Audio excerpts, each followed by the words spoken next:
It's hard to believe now, but Elvis wasn't always the king. By 1968, he had fallen out of the music spotlight for a decade. He'd only performed once since getting out of the Army in 1960, and most of his time was spent turning out dozens of B-level movies that left him frustrated with his career. Then his manager and infamous jerk, Colonel Tom Parker, pitched an idea to NBC to have Elvis do a TV special. Presley took the stage in a black leather outfit and reminded everyone that he was the king of rock and roll. In this week's episode, we're taking a close look at Elvis's 1968 comeback special. We're going to talk about his career before and after the event, play some of our favorite clips, and discuss why this show was such an important moment in rock and roll.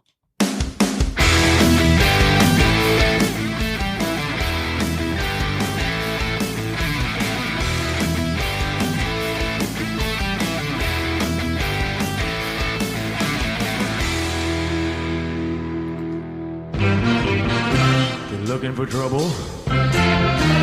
You came to the right place. Looking for trouble?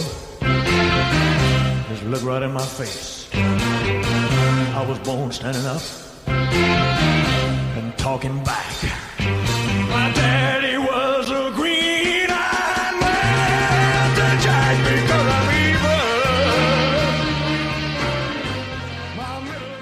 What's up, everybody? Welcome to Prisoners of Rock and Roll, episode number 37.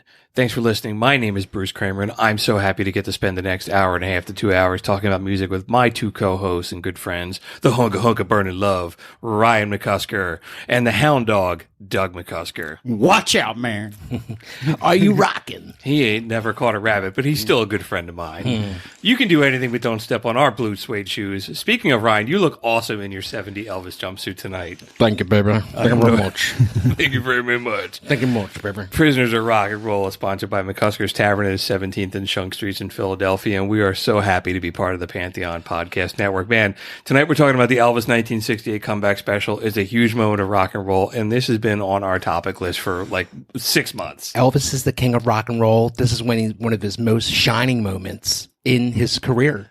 You know, like he showed up and you were like, I am the rock and roll king of rock and roll. And I said about Ryan wearing the jumpsuit. Doug, you're actually wearing I'm actually wearing it at a 50th anniversary Elvis comeback special t-shirt. We got it in Graceland like a couple years ago. But like you're saying, like Ryan was saying, this is probably one of the most important live television broadcasts of all time. Not that it was live, but like it was very, very important as time went on. Do you think like casual music fans know what we're going to talk about? Elvis fans know what we're talking about. I mean, I don't expect the regular fan to know what we're talking about. I think the clips are very recognizable with him in the leather jumpsuit. Yeah, and it's very recognizable. You know, so I think more people like know that Elvis in the leather jumpsuit and what it is, but don't know exactly what it's from. I don't know if people know, like, you know, you go from Ed Sullivan Elvis to Fat Elvis. Yeah. And I don't know if people really understand the connection, like what happened. This is like middle times. Elvis. This is like, you know, like this is the second act of his, like, it's a 3-act show, right? It was the beginning, and then it was this, and then the I Vegas. think this was his best moment in his career. You know, he was slim. He was the leather outfit. He had the red guitar. He was in the boxing ring, you know, with his boys playing acoustic with him. The crowd was around him. I mean, and he shined. He shined like a diamond. Yeah. You know, you cannot watch that and be like, this is not a magic moment in music history right now. They said that Elvis was like very nervous going into this, even putting on the leather suit, because he dropped a ton of weight. Yeah, he went on like on vacation. He went on Hawaii, vacation, got tan, like, and and he did it a few times in career. He did it for the Aloha special. He did that for also. He got in shape and everything like that. And he was he was not sure of himself, you know, because he hasn't performed in front of people in like he 10 comes years. out. Yeah, he comes out and he's like shaking like a leaf. Yeah, and it's like his boys are there. And they're kind of like, all right, Elvis, jump on in here. The water's fine, son. Just come on. Here we're going to do this. 1, 2, 3. And they force him to start playing. And then he's getting more relax as that show goes on. which is crazy. Yeah, right. Because you'd think that he's Elvis, right? But he's like the. But he's so far removed. He's that movie actor now, or whatever we want to call him, like Hollywood. He was making all those bad movies. Yeah, he's so far away from performing in front of a crowd. I guess he just forgot who he was. You know. which is like it's crazy to even think that. And this episode is going to be a lot of fun for me because out of the three of us, I'm admittedly the smallest Elvis fan. I was never like huge into him. It was like when my wife and I started dating, she said something about Elvis. I'm like, yeah, I'm not a huge fan. And she was like, what? Yeah. Like, you know, this was the one episode too when we were doing the research and I was watching some stuff. She was enjoying it because she was like, Elvis at that era was very, very handsome. And yeah. like, I think, yeah, absolutely. Yeah, he had like movie star looks and he had the talent. Sure. I'll tell you what though. The first time I went to Graceland, I went by myself. So I've been to the White House and I've been to Buckingham Palace. So I'm like, let me go to one of the other famous houses in the world. Let me go to Graceland. Sure. Going there, I was not the biggest fan. Of course, like, you know, growing up in the household me and Ryan did and all that, like Elvis was always around, but not like a huge fan I am today. Dude, you get there and you can't help but leave an Elvis fan. You just get taken over by it. Yeah, that moment when you kind of like when you go through the whole tour and you go outside and you swing around that like by the outdoor, the courtyard and stuff, and then you see his grave, and it's kind of like you're like, whoa. Yeah, it's You deep. know?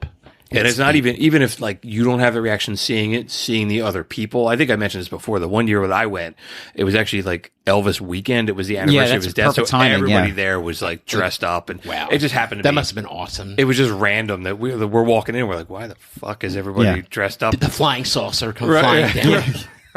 Right. It was kind of like when we went to like the opening night of like Star Wars and everybody was dressed up. I'm like, what is going on here? So after that experience, did you find yourself like relating to Elvis's music a little bit more after being to Graceland in Memphis and all that? Or I did. I mean, I've never. I've always appreciated what he means culturally. Sure. You know, I've never been like he sucks. I've been like I like his really early stuff because I tend to tend to really like that Sun Records sound. Yeah. And then as he got like even as we dive into the show, there's parts of this that I was kind of like, like I know what you mean. You know, like the stand-up stuff No. with the orchestra behind it. I was kind of like, dude, give me the raw, the guitar. Yeah. I think this acoustic stuff that he does is my favorite shit that he's ever recorded. But it's kind of funny though. You see him with the stand-up version, like the sit down part, and then the stand up part. That stand up part led up until I think was it like in July of the next year. That's when he started doing Vegas and all that. Yeah. You know, so this was like the beginning of all that. Yeah, it definitely led to hit that. I thought he was rocking during those times he was standing up with the band. Like I thought that was when his most moment that he shined was when him alone with the guitar in the boxing ring, and all the girls are on the sides.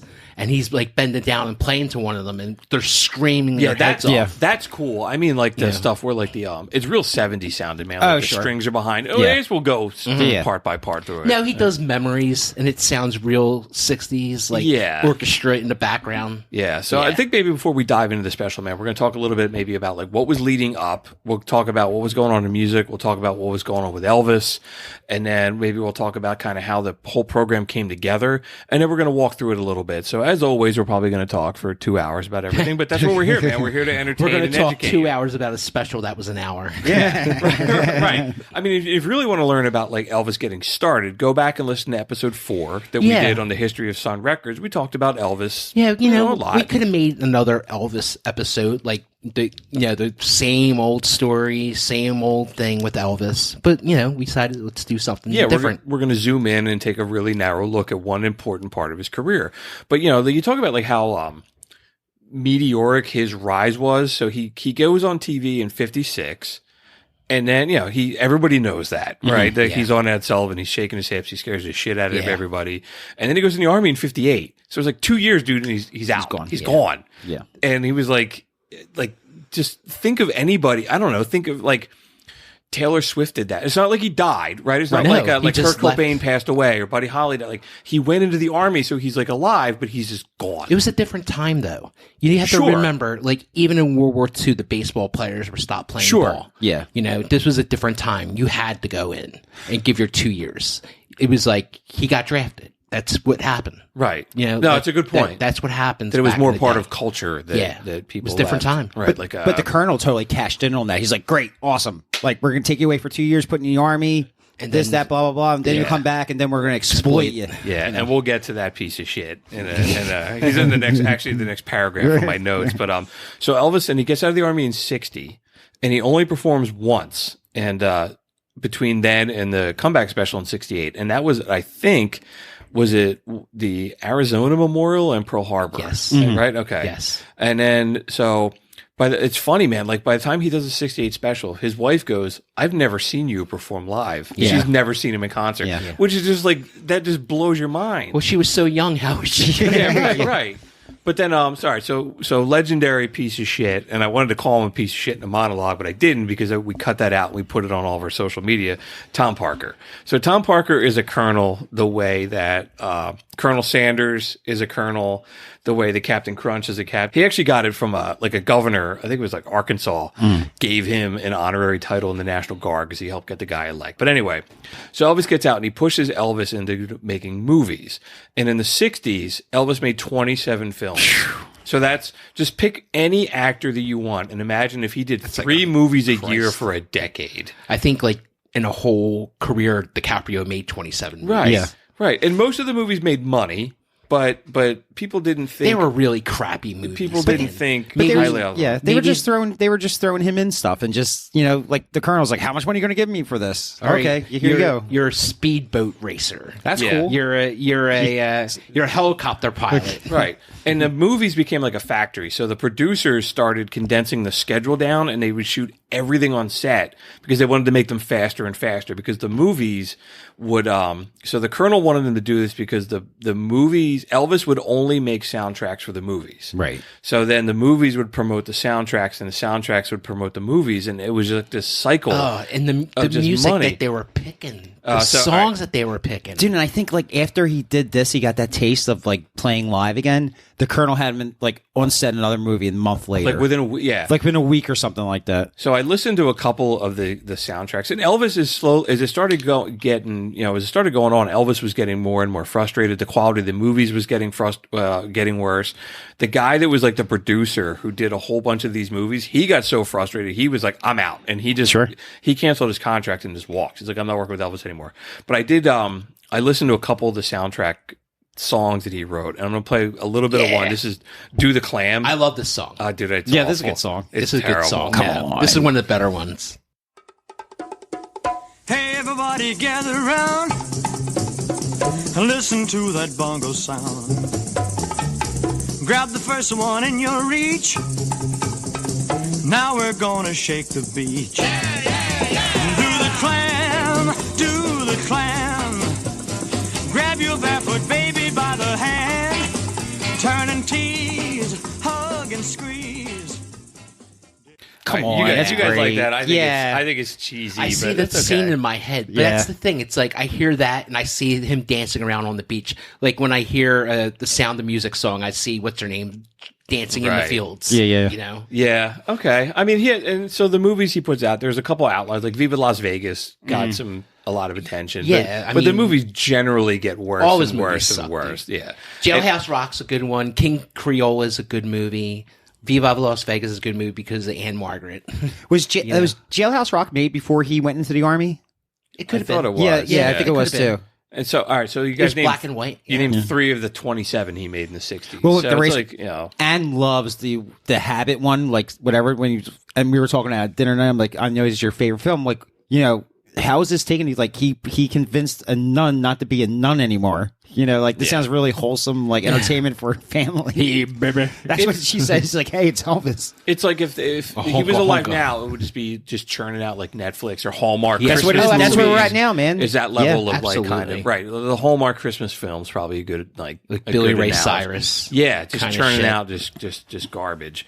But and I also think a little bit about like what was going on in music at the time. So I looked a little bit around like all the guys that Elvis came up with. So 57, Jerry Lee Lewis, he's out because he got arrested. He got busted for marrying his cousin. Little Richard he becomes a preacher in 57. Buddy Holly dies in 59. Chuck Berry goes to jail in 59. So all those are like, that's within 2 years of like rock and roll starting. Sure. So by now, by like 1959, 1960, man, Elvis is kind of like the dinosaur that's still Yeah. around, right? Yeah, Like, I mean, how in- fast music changed. In rock and roll, 5 years is a long time. If Sure. you're around. Right. You know? And then all this changed, and then he goes in the army. Yeah. Right. And then by the time he comes out, man, it's like the world is like, so you got between then and 68. So you got Motown has started, the Beatles, the Stones, the Who, Hendrix, the Beach Boys. all around. The Monterey Pop Festival happened, the Summer of Love. You get the riots in Chicago, and then like JFK, RFK, and MLK are all assassinated. But by the time he goes into the army, by the time he does his show, America is completely changed. Completely changed. Like, the innocence of America has changed. Yeah, dude, like that American Pie episode we did. It's all gone. Yeah, like during Vietnam's going on, everybody's confused what's going on. Yeah, the Bobby socks and the drive-ins and all that shit, man, it's all over. Yeah. It's just, it's crazy. In 10 years, though, too, just think 10 years, it just changed. That's a lot. Like, that's a long time, though. From like getting transistor radio to walking on the moon.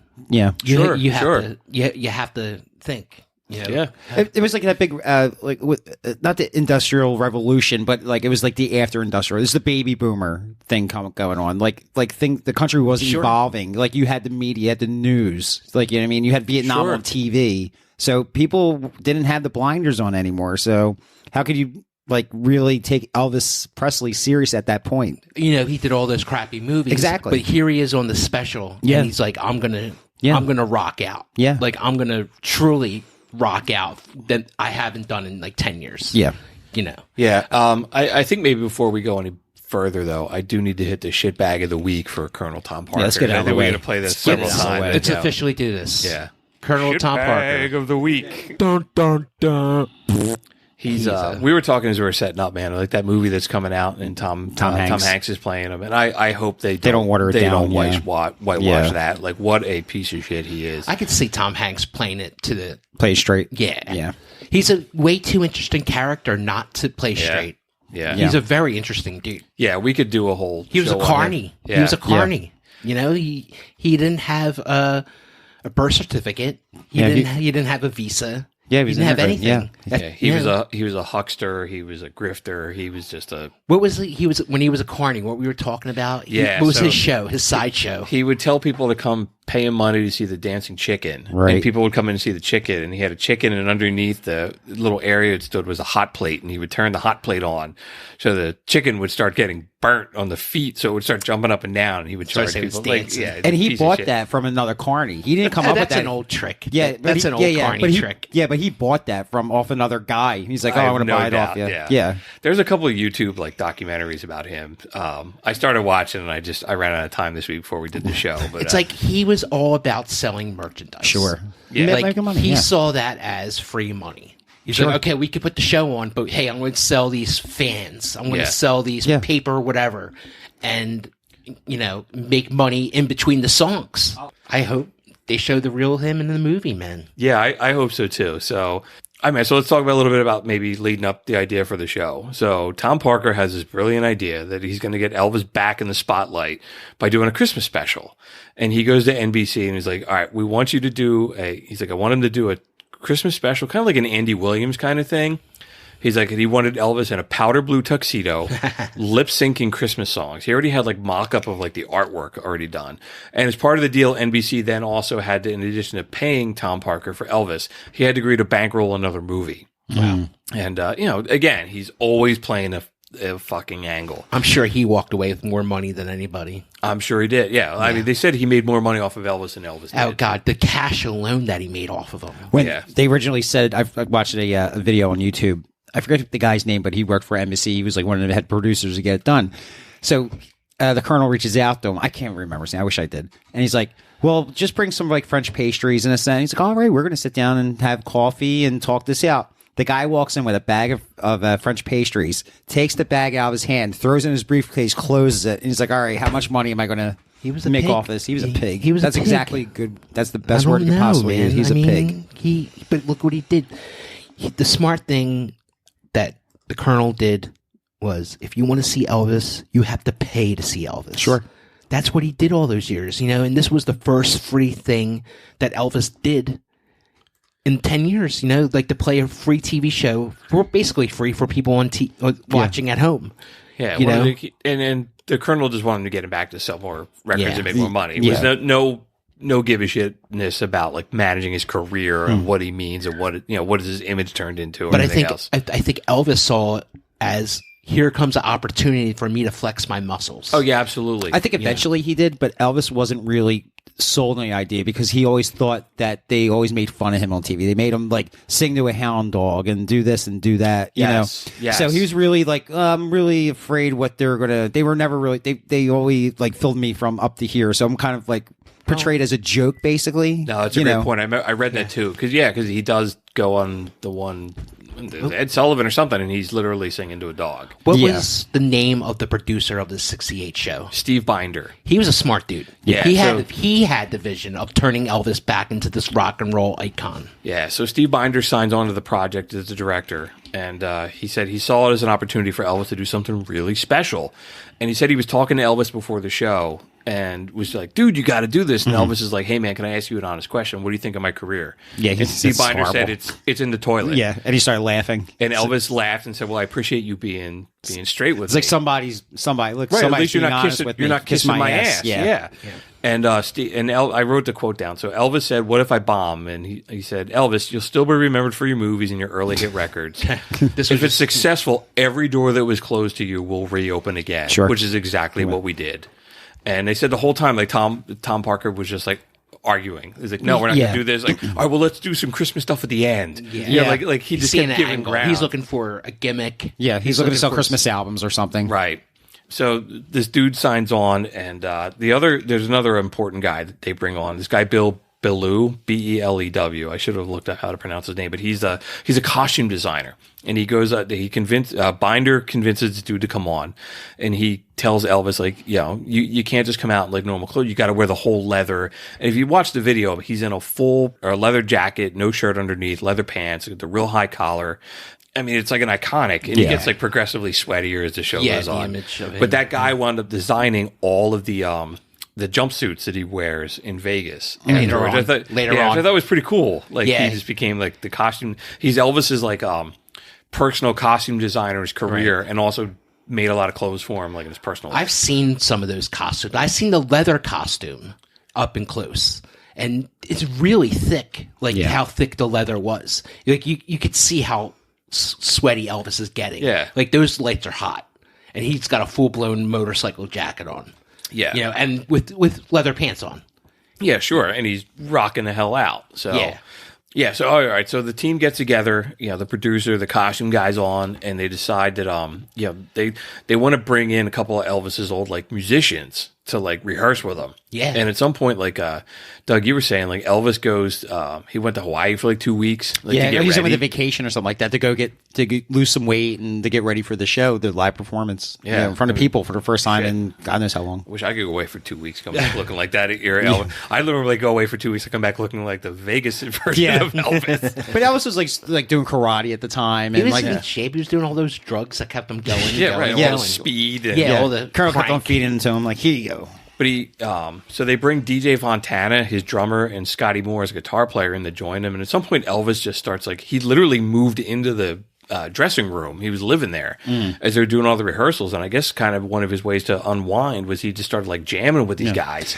Scotty Moore's a monster. Yeah. That was his man. Like all through those years, those early years, that probably made him feel a lot better to have him there with him. But those guys didn't originally want to do it. They were like, no, we don't want to deal with the Colonel or this, that. And they said, what if we can promise you that you don't even have to see him?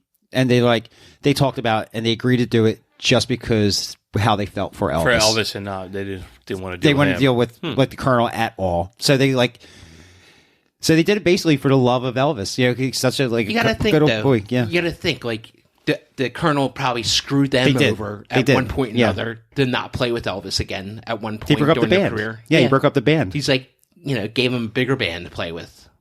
Yeah, they said that Binder heard those guys jamming, and I wrote that quote down too. He said, these guys jamming is better than all the money we're going to spend on sets and costumes. Sure. We have to get it on tape. And I watched it, and he's absolutely right. Yeah. It's way better than the whole the rest of the It's show. magic, man. Yeah, so it's like the first unplugged. Yeah, it's like there you go. It's Yeah. Elvis unplugged. It's Yes. unbelievable. So they worked that into the show, that part of it is Elvis in this, like, Ryan, you called it a boxing ring, and you're right, it looks like a little boxing ring without the ropes. Yeah. Like in the middle, just people sitting around him, and it's just him and these like 3 or 4 dudes just jamming with acoustic guitars. And it's I was saying to you guys in the notes we're sharing during the week, I was like, I think that's my favorite stuff I've ever heard him do. Can we get a sound of something like that? Yeah, dude.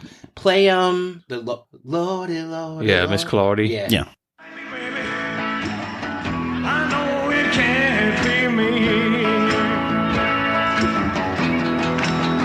'Cause I give you all my money, yeah, but you just want to read me right. You like to fall every morning, don't come home till late at night.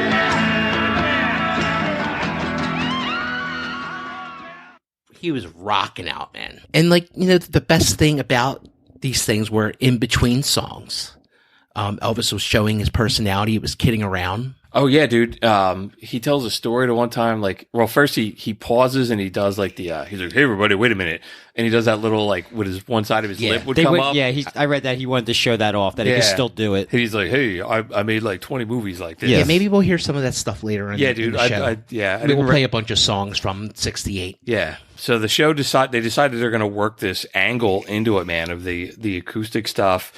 And Steve Binder just goes like, dude, don't worry about the cameras. Don't worry about the audio. Just do your thing, man. But they did what they do, like 5 songs together with the original band? No, they did like 10 Yeah, I think it songs, was more and they than only that. showed 3. They only showed 3? Yeah. And there was like 10. Steve Binder said, like, when Elvis took the stage, he was like, I don't, like, as they're getting ready to start, he's like, man, I don't know if this dude is like legit or if he's just a product of the Colonel's PR machine. And he's like, but by the time it was done, I was like, that guy is on the level. He's the king of rock and roll. I did read something now to Ryan said, like, they did like 10 songs, like, you know, and they cut a lot of it out.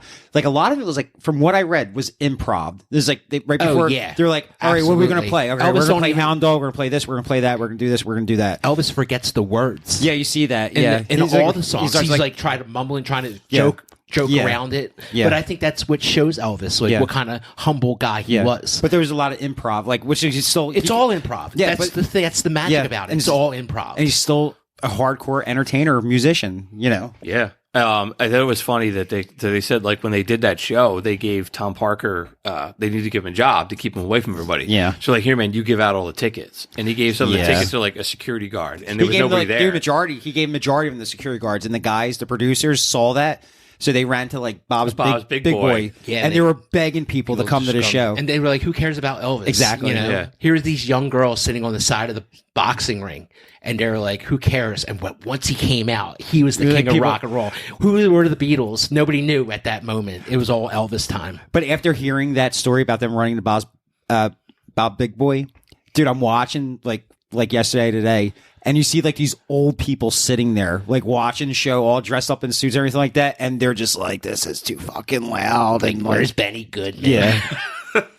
It was Elvis. Even then, Elvis was like a has-been, and the old folks were still Which like is crazy. They're still pissed off about it. Yeah. He's 33 when he does this, right? And he's been like... I wouldn't say he's a has-been, because he's making all those movies. And he's just not a serious musician. Yeah, exactly. But it was funny. His street rep is gone. Yeah, exactly. Good point.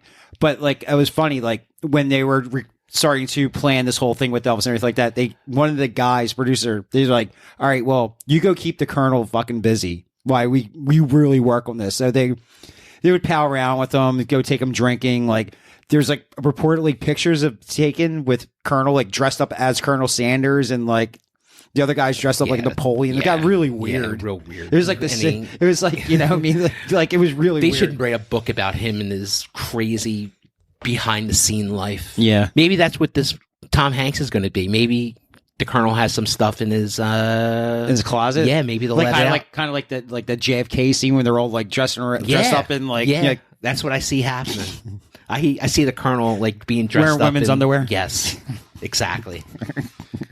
I hope that's what it is, I because hope he's it a comes out. shitbag. Yeah, we can play this like which is fine. Play it again. Bag of the week. Dun, dun, dun. We can play that like 10 times. But we got to put it out there. Which there's nothing wrong today with wearing women's underwear out there. There's be nothing who wrong you want with to be. Be who you want to be. Yeah, but the Colonel with the time, and he was a shitbag. Yeah. Just like what he just before even he met Elvis, he was a shitbag.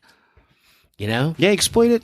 Yeah, exploit the shit out of him. Yeah, Elvis wasn't his first guy in music. His victim? Yeah, he wasn't his first guy in music. He had a little bit of experience of dealing with musicians. He had a country act. I forget the name of the dude's, the country guy's name, but he exploited the shit out of him. And then the Colonel used the money that he made him to sign Elvis. To sign Elvis. So, But like everything with this show, man, it seemed like he tried to sabotage everything about this show. That he didn't want Elvis to like move on from, the Colonel's like, strings. Like you could pick out the parts where the Colonel had his hands in. There was Yeah, some you can pretty, see it. There was It's some horrible. pretty bad numbers, as Yeah. I say. Yeah. Yeah. Elvis is, there's a few good ones, but then there's a few ones that he's like floating around. Looks like something that would be on like what was like like the Andy Williams Andy show. Williams show. Yeah. Yeah. There's like a cat house scene, like he's in a cat house, and Yeah. that was kind of like That's real real little, weird. it was a little risque. Like even now, I was like, "Whoa, this is really strange." And then there's like a belly dancer, and Yeah, like, there was like a gangster thing going Yeah, on. He was like going from Big scene to Boss. scene as a Yeah. guitar player. yeah, that's true. Real weird. Yeah. Yeah. It was real weird. So the show is generally broken up into, so you could go through it chronologically the way in which it aired, but the general idea of it was there was this unplugged part, and then there was it's generally called the sit down, and then there's other parts called the stand up, and the stand up is more like the produced, and there's like some strings behind it and some weird fucking I dance think it's numbers. rocking. It's Vegas Elvis. Well, it's yeah, a pre-Vegas the Vegas Elvis. Elvis shit. Yeah. Yeah, it's a precursor for the Vegas Elvis stuff. We can go whatever order you want. I wrote it. No, all, man, I do your wrote all thing. my notes down Do your thing. chronologically because I just watched it. But it, it opened with Trouble and Guitar Man, which is what we played when we came out of the monologue, and it's just great, man. Even in the video, it's just a close up of him just staring, in all that leather outfit, just a classic. A little bit of his hair is hanging down, and the camera pulls out to him. It's just a waist up, and then it kind of pulls out even more, and it's all these silhouettes of Guitar Man, like just kind of dancing behind. It's just really cool, really rocking. Yeah. There's some great moments of rock and roll there. Yeah, You want to hear another song? yeah, dude. Play Heartbreak Hotel from the sit down. The sit down. All right.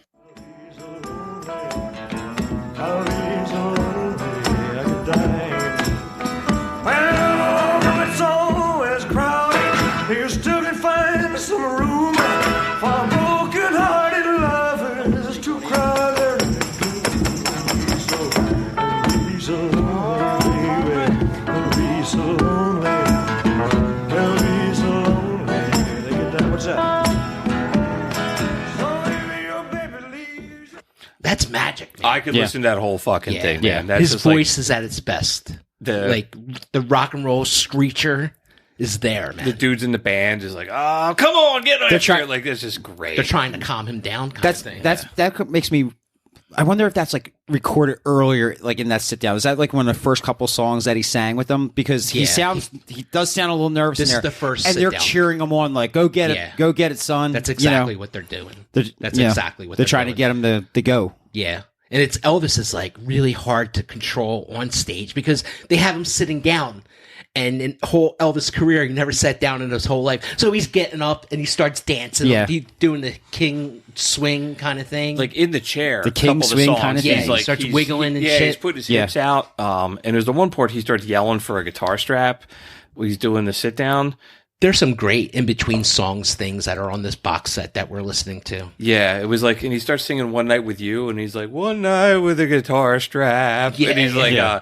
and then they can't find one, so he just kind of stands up and he puts his foot up like on a chair. chair. Yeah. and I've some seen dude, that chair. Yeah, and the guy, oh really? Yeah. He was in the rock and roll Yeah. thing. Oh really? Yeah. Yeah. And the guy just like somebody's just holding the mic stand like up, Yeah. and it's so cool. And he's just having such a good time. Like you can see that he's like, "This is a feeling I haven't felt in a long Exactly. time, man." Like starting to like He's starting relive it. He's starting to believe again. Yeah. He was starting to believe again. Yeah. You They're- know? I hope they have that in the movie, man. Like you see him like start having all these flashbacks and shit. I You know what think 68 is going to be a big part of the movie. Yeah. It's got to be. He's gonna have like all these flashbacks, like this is what I do, not these bullshit movies. Yeah. You know what I mean? And all that. You know, like you said, he did this, and then he went right to Vegas. Yeah. And then from Vegas, he got bored. He did Vegas for a long time. Yeah, then he went on tour, right? And then he just toured his ass off until he died. Yeah. But never left the country because of It the wasn't Colonel. because of the Colonel. yeah. Yeah, because Colonel Tom Parker couldn't get a passport. Yeah. I would have just left him in this fucking. He played like Winnipeg and like he played Yeah, like that in don't Canada count. like twice. He played And it was Hawaii. yeah, Yeah, but Hawaii's parts. yeah. I want to play a little bit of "Baby What You Want Me to Do" from the sit down because I think this is my favorite version of a favorite Elvis song. Here you go.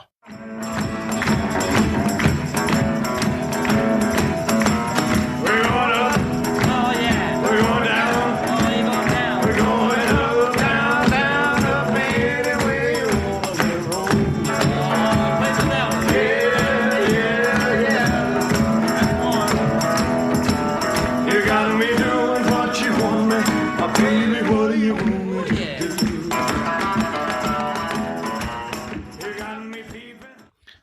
Dude, I love that. That's It just sounds fantastic. so raw. It's just yeah. jamming. Yeah, man. And we were just talking while we were playing this. This is one of the few times too, like Elvis is playing the guitar. Yeah, he's not just holding it. Right. Yeah, during the whole sit down, he plays guitar through the whole sit down. Yeah. I'm not that he's not playing it in the stand up thing, but he's really jamming with his boys. Yeah. Like they might as well be on the storefront somewhere because that's where they're in their head. Yeah. You know? And it- But I just Ryan feel like- said something good. Like Elvis is probably the least talented musician on that whole stage compared to the rest of those guys. I mean, he's the king. He's got the voice, and he's that's the the whole man. thing, yeah. But those guys were very talented Yeah. musicians. Yeah, you know? and he's never been known as like a guitar player. No, right? he's held a it. music, right. Like it was saying, He like, he was just posed. holding it. Yeah. Right. He posed. but he is playing though. We're watching this thing. No, like, he can last play. night. Yeah. Yeah, he played enough to But, hold you his know, own. But on used, this thing he was. used it. He used the guitar as a prop. Sure. Sure. Yeah. Yeah. And the majority of his career is like he's not holding a guitar. He's not playing a guitar. He's not known as being a guitar No. player. No. He's a, Well, he's a early in musician the and career, maybe- early in his career, yeah, he's a musician who kind of knows how to like. It'd be like I'm not putting myself in the same No. like me holding a fucking guitar. You know, Yeah. I said I'm like a monkey holding yeah. it. It's But just, he knows enough. He knows enough to get him by. He You know. knew Yeah. enough. He knew enough to get people's attention at the hayride, and you know. But with this thing though, I think he really did cram though. I think he's playing with these guys, and he, like they rehearse enough. And he's like, "Well, I want to play." This is just me thinking. Well, I don't. And he, I don't and he know, got it down. I Like, don't know how much rehearsal they got into it, Right, because but- it's too loose. Yeah, it's too loose. It's too loose. But I think maybe if they sat around in the dressing room and Yeah, fucked that's around what I mean. beforehand, Like, yeah, I think that's what they were doing. Yeah. and they're like, "Oh, we got to capture this." Yeah. Them just fucking around in the room. Because it's really, you're right. Because they were like, oh, well, we got to play Hound Dog or something. Yeah. Like somebody says that, like, well, we got to play this before, you know. And they just kind of like spill into it. Do you like going to Elvis's greatest hits? these guys are known for playing his early stuff. You know, so That's you all have that- to play, yeah, all you that have to early play shit. the early stuff. Yeah. Let's keep on playing songs, Bruce. Yeah, dude. What Let's else? play "Love Me." Off the sit down. Yeah, Here we let's- go.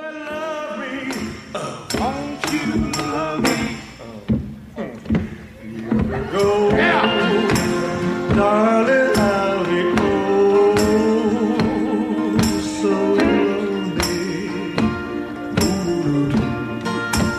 I'll be sad and blue, crying over you, dear Man, he kills it, dude. That's my favorite Elvis song of all time. Yeah, that's a great Love Me. one. That's a Oh. great one. It's great. I don't think any people really know about that song. That's crazy. Like, it's not like one of his big hits. Like "Love Me Tender" is. yeah, that's a way better song than "Love Me Tender." Oh yeah. But there's like, you can hear him sing, dude, and he's still got it, man. Yeah. He's still belting it out. Like, you got to be standing there in awe watching this guy just belt this out. Like, But the magic's happening. yeah. Yeah, he always had that kind of like, there was a weird, like, he could do like Hound Dog. He just like gets after it. Yeah. That other song we were just playing, Baby You Want Me to Do, he just gets after it. And he has like this crooner voice that he does, like Love Me Tender and like that song where it's just really smooth. Well, and he just, like, admired so many different kind of music besides rock and roll. He's real into Mario Lanza and real into like Dean Martin and the smooth voices of these dudes. You know, he really admired that. I think over And, time, and gospel. Yeah, he's really that's- like, yes. yeah. but he became this ballad singer. Like, he was this huge screecher for most of the part of his career. But then he belts out these ballads that are like, holy shit, who could do better than him on these songs? he has those songs that are just a wild man with a guitar shaking his hips, scaring the hell out of everybody. Then he's got that like, it's like harnessed and focused more. Like, Oh, on his some of the range is songs. unbelievable, dude. And it just shows like it's just natural talent.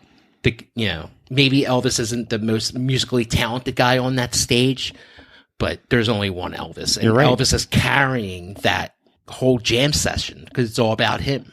Yeah, he's like the orchestra or the conductor, basically. Like, those guys are playing toward him, like, you know, going his speed. yeah, going what direction he wants to go into, you know. He wants to stand up. All right, we're going to stop. Yeah. They do. They really go.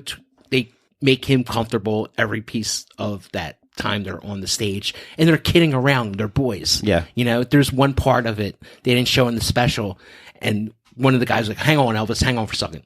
And there's a piece of fuzz on his face. Oh yeah, I see And that. he picks the fuzz off his face and gives it to the girl in the The front. girl in Yeah, the yeah. audience. Yeah, yeah. And she puts it in her purse. Yeah, And yeah. she opens her purse Yeah, and yeah. puts it in there. It's awesome. I'm looking at the playlist now. What else can we play? Anything from Sit Down, dude. All right. You know what was actually a pretty interesting song was Tiger Man. Is from Yes. the Sit Down. Yeah. Yes, you And, were talking about this week. Play a little bit of that because as I was I'm like, I don't really know this song. So I just looked up and it was on the liner, like written by Joe Hill Lewis. I'm like, oh, and Sam Phillips. I was like, oh, Joe Hill Lewis is, he was a one-man band that we talked about on our Sun Records thing that I don't think any of us had ever heard of. He was the first recording artist that Sun ever had. Yeah, and the song's cool because at one point Elvis pulls out a handkerchief and he wipes his face and he throws it to a girl in the crowd who goes bonkers. But it was a really cool song, and I was like, oh wait, I know this guy from doing the show. We'll play a little bit of it. Yeah, he rocks it out, man. Well, I'm the king of the jungle, they call me the Tiger Man. I'm the king of the jungle, they call me the Tiger Man. If you cross my path, you take your own life in your hand. Well, I get on a mountain and I call my bobcat back. Well, I get upon a mountain and I call my bobcat back. But I never heard that before. I don't think I ever listened to that. Yeah, I mean, that's one of the songs that they didn't put it on the special. And it's dude, it's just the beginning of it, you know. Really? I think it was a little crazy. It was a little bit too raw for a Christmas ABC, special. for ABC? A Christmas special. But he only sang one Christmas. He sang Blue Christmas. That's the only thing that made it. He sang a couple songs. Did he? I thought he just did Blue Christmas. I think Blue Christmas is the one that like made the cut, right? It was on the special. Yeah. Was it? I didn't put it on the playlist. No, I didn't either. But like, I guess the Colonel got one Christmas song out of the whole friggin' thing. Ryan, you made a point when we were sharing our notes, and you said it real in passing too. Like this set the stage for MTV Unplugged. It It is. is. It's like the first MTV Unplugged performance. And we have to give it up to the producer of It was a this, vision, yeah. you know. It's like it's a new idea. Maybe it's something that all the country guys did. Like back in the day, all the yeehaws, they sat around and campfire and did all that shit. But it was never done in a rock and roll set on TV that I ever seen. Seeing it, Like you said, saying, like on TV, dude. Like, I mean, on TV, And it's on so primetime raw. TV. It's you know? so raw for Elvis. There's him used to being lip syncing the movie soundtracks. Yeah. You And know? even in the beginning of this thing, of this show, he's lip syncing the whole time. Like through, like we say, like he's going through the guitar player song. Yeah, the whole Guitar it's Man. really bad. It's Well, really he's- cheesy. Well, it's 60. What was on TV in '68? I was trying to the top Professor, look that up. top TV shows is 1968. because I try to keep that in perspective. When I was thinking that, I'm like, all right, what was Kevin Arnold watching this?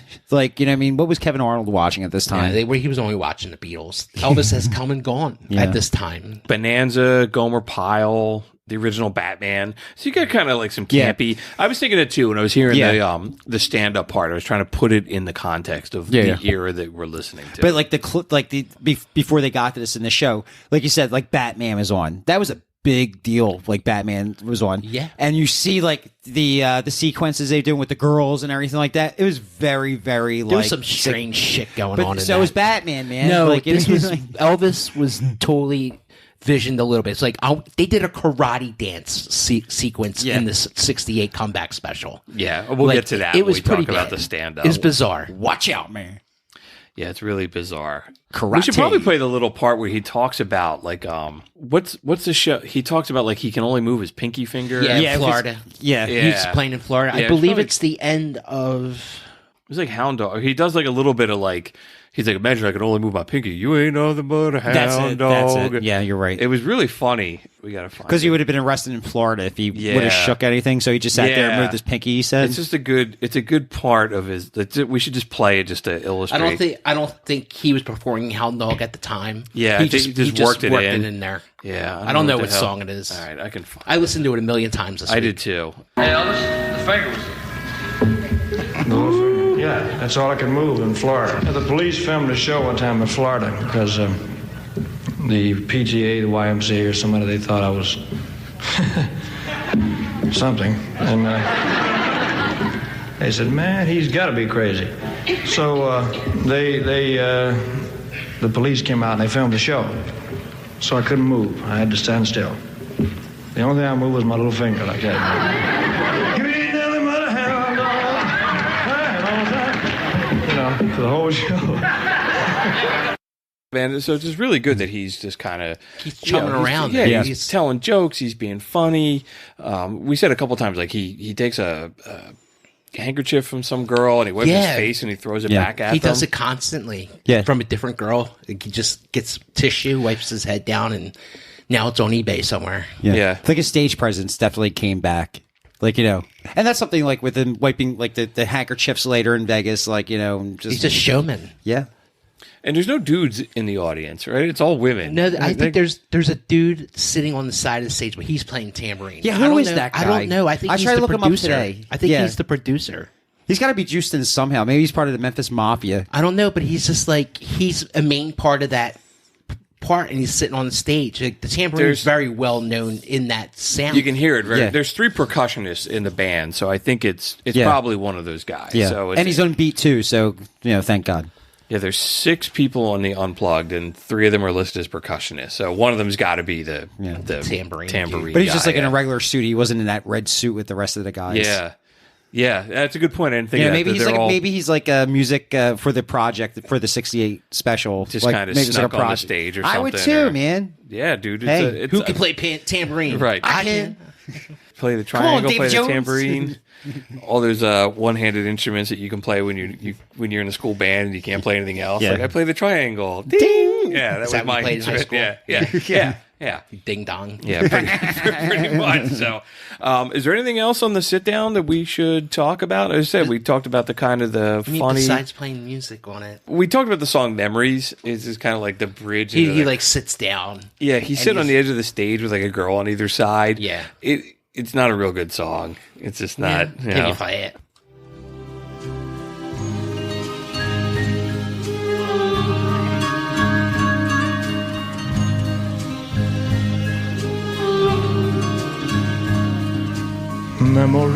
Memories press between the pages of my mind.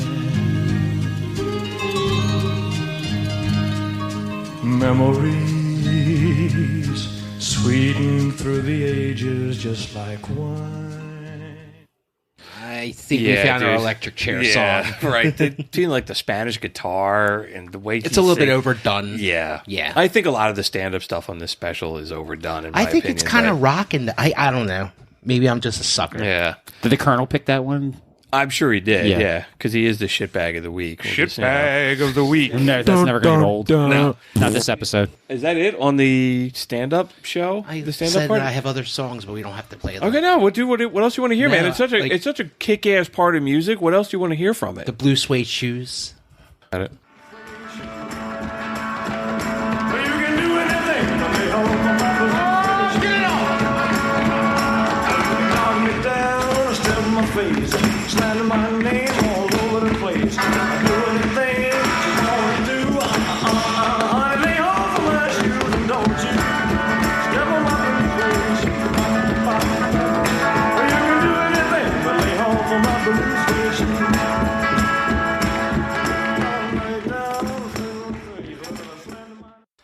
Man, I love See, that. he's Yeah, like it's great. forgetting the words of the song Yeah. and Yeah. shit. Yeah, Yeah. man. He was That's all just it's about, having yeah. fun. He was having fun with his boys. So the guy playing tambourine is a guy named Lance Legault, and it actually says he starred in the A Team. So now I'm like, what is he? He did what on the 18th? He said he was in the A Team. But the guy playing the tambourine? Yeah. He was on the A team? Is it Face? No, was it? That would be fucking awesome. Mr. T. Mr. T played the tambourine. I pity the fool. He was fucking Colonel Decker from the A Team. Get No the way. fuck out of here. Was he the bad guy? Yeah. He's the guy who's always chasing him. Fucking yeah. Colonel Decker played Oh, the tambourine you gotta on the be kidding Elvis me. Scumbag It's special. 68. This has And got to he's on- stay on there, Dude, man. And he's on time. He's Yeah. keeping beat. He's like the He's a real colonel, man. Holy shit, man. You always hear that on our show, pal. Oh my god. Dude, that's fucking That's amazing. Bruce's face is totally red right now My from God, laughing. this is legitimately like He's like belly laughing out Yeah. loud. We're having a rough go of it, man, because like Spotify's not working, and I'm getting frustrated. And they said, "Oh my god!" And I look at I'm like, as that last song was playing, I'm like, "Yeah, who is playing the tambourine?" I Google it, and it said Lance Legault. He's like, "Oh, okay." He's in my notes as being in the band. It also says the A Team. So I pull up Wikipedia, I type in A Team. Says he's best known in his television role in the 1980 series The A Team as Colonel Decker, the United States colonel who tried to catch the Vietnam veterans. That's amazing. That's fucking crazy. That's how many separations? Yeah. What is it? 8 degrees of separation? Yeah. Oh my god, dude, that's Mr. T, how many separations does it take Mr. T to Oh get my that? God. Elvis, yeah.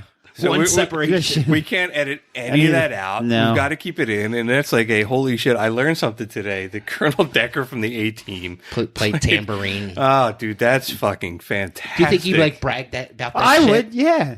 Like He had to have. during lunch. Right. During lunch at the A-Team. Hey, Mr. T. Right, right. Take you that like George Elvis? Papard. It's like, who had some really good gold chains was Elvis. Right. You love it when a plan comes together. I love it when a plan comes together. Dude, that's amazing. Awesome. That's really funny. That's probably a good part to take a break. Yes. and regroup. And we're going to come back. We'll talk about the stand-up part of the show, which is a little bit more produced. And then We say stand-up. Nah, he's no comedian. right, Yeah. right. All the kind of good stuff. You know, the more polished, the studio version. It's like a different part of the show. We'll talk about that. We've got some music news and electric chair and all that good stuff. So we'll be back. Stick around. Prisoners of Rock and Roll is sponsored by McCusker's Tavern at 17th and Shunk Streets in Philadelphia. There's something for everyone on the beer list and the jukebox at McCusker's. It's minutes from the sports stadiums in Philly, making it a great place to stop by for a few drinks before or after a concert or a game. Come see for yourself why everyone from Philadelphia Magazine to Playboy has called it one of the best dive bars in the city. Visit them at 17th and Shunk Streets in Philadelphia or on Facebook. That's McCusker's Tavern. This episode is sponsored by BetterHelp. Life can feel overwhelming these days. We're all moving at a million miles an hour and sometimes get so wrapped up in everything and everyone around us that we don't take the time to invest in ourselves. Without a healthy mind, being truly happy and at peace is hard. But the good news is therapy works. But what is therapy exactly? It's whatever you want it to be. Maybe you're not feeling motivated right now and would like some tools to help. Or maybe you're feeling insecure in relationships or at work, not dealing well with stress. Whatever you need, it's time to stop being ashamed of normal human struggles and start feeling better, because you deserve to be happy. And now you don't have to worry about finding an in-person therapist near you to help. BetterHelp is customized online therapy that offers video, phone, and even live chat sessions with your therapist, so you don't have to see anyone on camera if you don't want to. It's much more affordable than in-person therapy, and you can start communicating with your therapist in under 48 hours. Join the millions of people who are seeing what online therapy is really about. It's always a good time to invest in yourself because you are the greatest asset. And as a special offer to Prisoners of Rock and Roll listeners, you can get 10% off your first month of professional therapy at betterhelp.com/prisoner. That's betterhelp.com/prisoner. Thanks again to BetterHelp for sponsoring this episode. All right, we're back. Thanks so much for sticking with us. So we're going to move on to the second part of the Elvis 68 special. So the first part was him. It was called The Sit Down. It was kind of like the MTV Unplugged part. And the second part is largely just called The Stand Up because he's standing, is on a stage. The backing band isn't there anymore.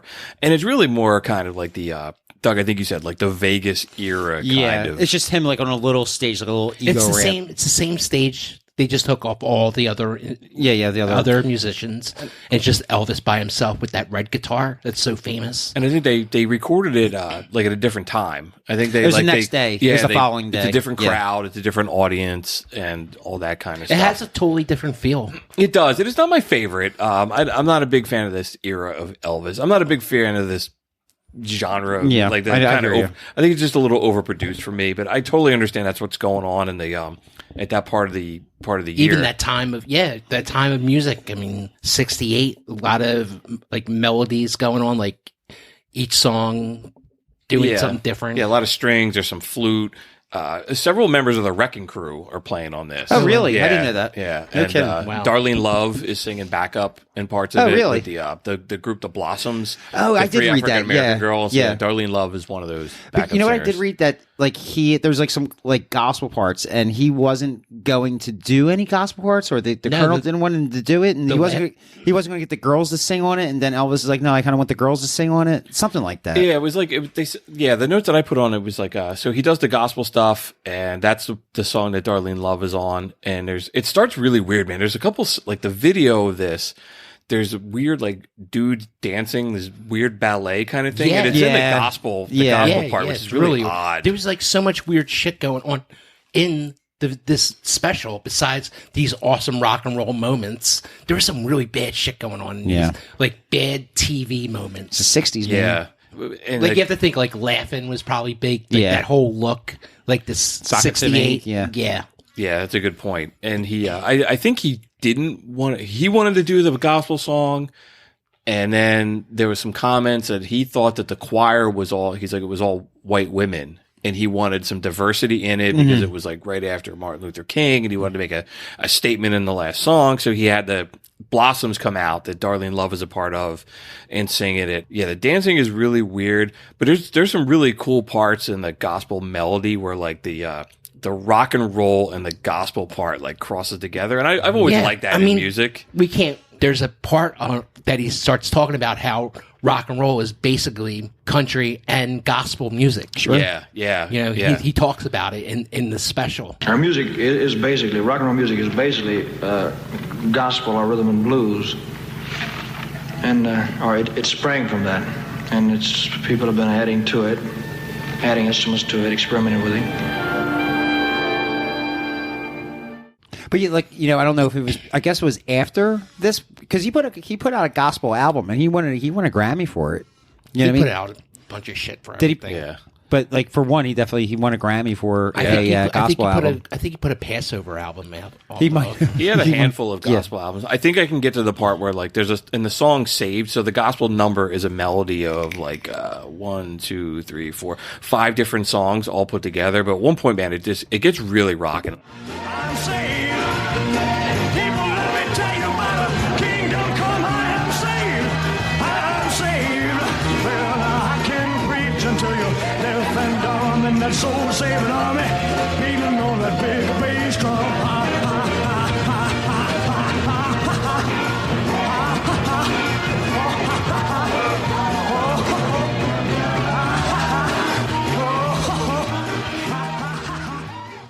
Anyway, but yeah, dude. So and the melody with the weird dancing in it is one of like 3 or 4 songs that are just really bizarre with like dancing in it. There's one really It's like a production long, kind of thing. It's just yeah. It's like a it's a musical, variety yeah, I'm gonna TV play a show musical kind number. of thing. Yeah. It's like what TV was doing at the time. Yeah. A lot of variety show kind of looking thing. Yeah, there's there's literally one song on here that I just wrote in my notes. It said, "What the hell."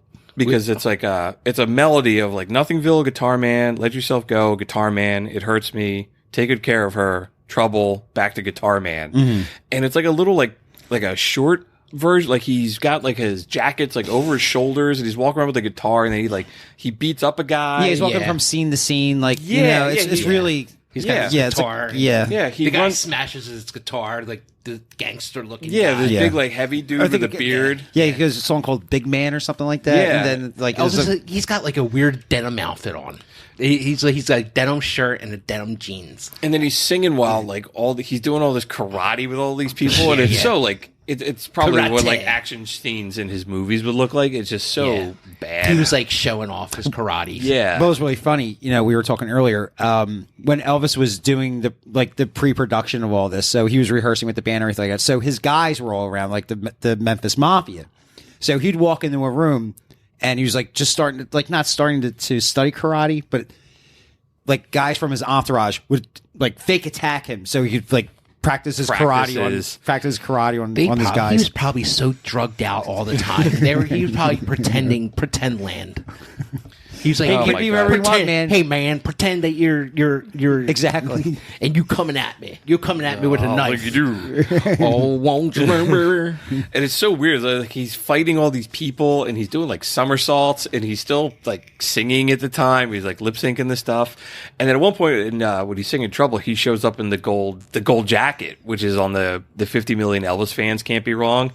And as that came up, I was like, oh, I've seen that before. And, man, there is a whole fucking website that just documents every time he's ever worn that outfit. That's the whole website. I thought he only took it for like one picture. I think he was like, he did a couple shows and then he would wear the jacket without the pants because he hated the pants. And because it was like that, whatever the hell that was, like the material was real like crinkly shit from like the 70s. And of course, Colonel Tom Parker, being the eternal showman, used to always say that suit was made of unborn calf skin and 24 karat gold. And I guess the producers wanted him to come back out wearing that, like the full thing. Yeah. Like, hey, the throwback. And he was like, no. Yeah, I'm not not wearing wearing the that jacket. again. I'm Yeah, not fuck wearing that that. again. That's just not it. You know, Yeah. that's everybody knows that album cover, right? He's on it like 18 times wearing the jacket, like all over the place, wearing the whole outfit. Yeah, It had, so like, many gold fans shoes. can't be wrong. Yeah. Yeah, he had so many like gold shoes and gold pants and gold jacket. And it's, you know, he's a country boy. I've seen that outfit too. Up until we that's in saw Graceland, yeah, yeah. up until we saw the Graceland, I always thought that was like a painting of some sort. I didn't know that was an actual photograph. And it looks different, man. You see the pictures of it or you see it real, it's like way more Flamboyant. yeah, it's like a richer color, like shinier Yeah. than that painting or whatever the Yeah. it looks like a watercolor or something Yeah, on that yeah. album Yeah. cover. I just thought it was interesting. Like I was like, man, I am so far down the goddamn rabbit hole. And I'm reading this website of like every time and day that he ever wore that. But imagine anywhere. somebody like being so intrigued by this suit, they would just make a website, or it could be a joke. Or it could And be that's you know. Elvis fans, man. I think Elvis Yeah, fans no, are like man. they comb over every single Absolutely. thing in No, his life. Crazy I do. not to. I do. I'm a huge Elvis fan. That's right. Oh, you made that website. Oh, I did. Absolutely. I know everything that he wore, when he wore it, his shoe size. Oh Everything. my god! And then that song kind of comes back to it, circles back to him. He's on the little boxing ring stage in the leather outfit, but it's you got to watch it on and you got to watch the video because it's really bizarre. Just because you know, like the unplugged stuff is really kick ass and it's stripped down and it's just really cool. And he's in this rocking leather outfit and he's, you know, the pompadour and the, you know, kind of a greaser look. And then you're like, what the hell is Yeah. this? You know what's really great? I didn't talk about that earlier, like in the first half, like with the sit down thing. You see him passing guitars back and forth between him and the other guy. Like you're playing acoustic guitar, then he has the electric guitar, and he's passing it back and forth. It probably didn't it probably didn't make the show, but that's how loose those guys were. You know, Yeah, there's so many parts in that, man, where like they're just cheering him on, like go get it, like just They're like his cheering section. Yeah. They It's like they were the original cheering section for him. You know, who else had Elvis's back then in the beginning? You know, and now he's making this comeback. Who does he trust? The guys that he Yes. came up with. right. Yeah, it was almost like a blues jam kind of. Yeah, I mean, like a response rockabilly kind of thing. kind of Yeah, thing. yeah, it was really cool. When you do stuff like that, that's when the magic happens. Like Yeah. unrehearsed kind of thing, and you're sitting around, and you'll never make it sound that ever again. Like A bunch of dudes and Colonel Decker just sitting around, Colonel Decker. just playing music, man. Yeah. Really enjoyed it. What else on the stand? You know, so the stand up. I'm going through my notes, man, because I have it in chronological order. So I don't have all the stand up stuff together. A lot of the stuff, man. So like he does a little melody of his. He does Heartbreak Hotel, Hound Dog, and All Shook Up. And I wrote on my notes at one point, I said I wasn't crazy about the first time I heard it. I just had it like playing in the background, like the audio. And then I watched it and it was a completely different experience for me.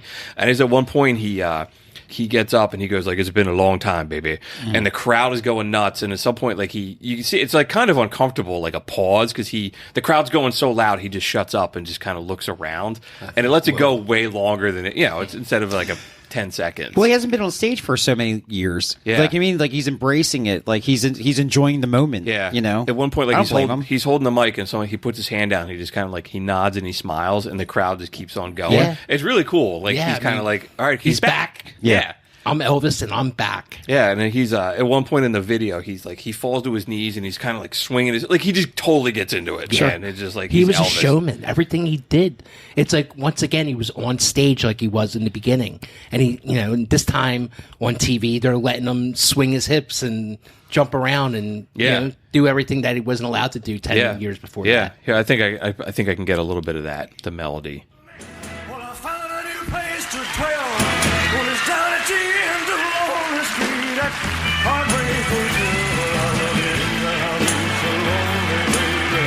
I'll be so lonely. I'll be so lonely I could die. Well, the bell's tears keep flowing. The desk clerk's dressed in black. Well, they've been so long on Lonely Street.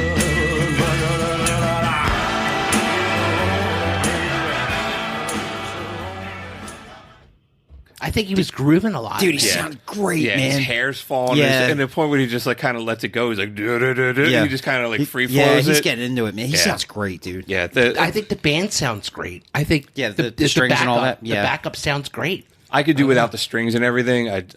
It makes it sound full. Yeah, it does. Yeah, I could do a little bit more raw, but then maybe his voice doesn't sound the same. But that's okay. That's just my my thoughts on it. His but, voice was definitely like screeching, not screeching, but Yeah. like It's powerful. It was powerful. That rawness of an uncleared throat. You said that when we were talking in the Motown episode about Joan Osborne. You're like, when the voice cracks a little bit, that's where all the magic happens. Yeah. Yeah, you could tell, dude, he's just throwing himself into it. Yeah. And at some point, he even he kind of like looks around. He's got that little sneer, like he's just living the moment. He's a bad motherfucker. Yeah, he really is. Yeah. Right, he's being a motherfucker Yeah. right there. It's Yeah. really cool. He is the motherfucker. Yeah.